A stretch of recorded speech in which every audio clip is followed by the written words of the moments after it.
Formula One has recently announced that it has abandoned plans to hold a sprint race with novice drivers during the post-season tests in Abu Dhabi, scheduled for December. The proposal, which initially appeared to be on its way to approval, encountered significant logistical obstacles that prevented its implementation this year.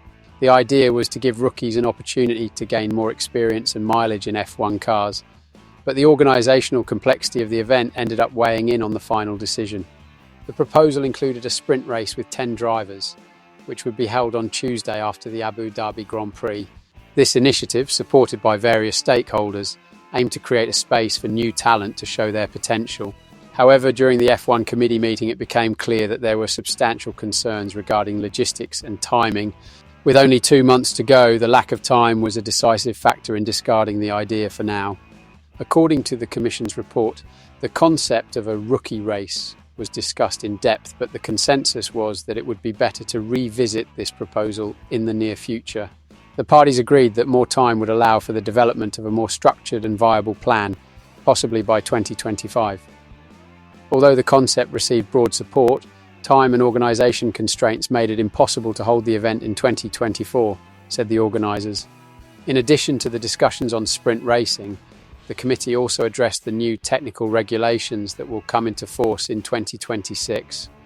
The teams expressed concerns about the proposed changes, but after negotiations it was decided that the new cars would have an increase in aerodynamic performance compared to previous versions.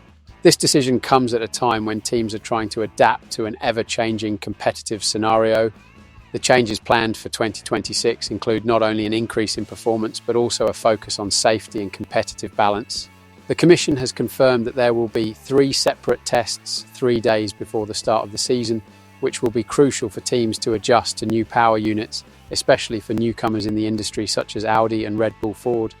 With all these changes underway, the expectation is that Formula One will continue to evolve and adapt, even if the sprint race with novice drivers has been postponed.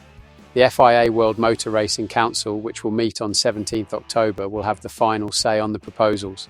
What do you think about postponing the sprint race for newbies? Do you believe that this experience could benefit new talents in Formula One? Share your opinion in the comments and don't forget to subscribe to the channel for more news from the world of Formula One.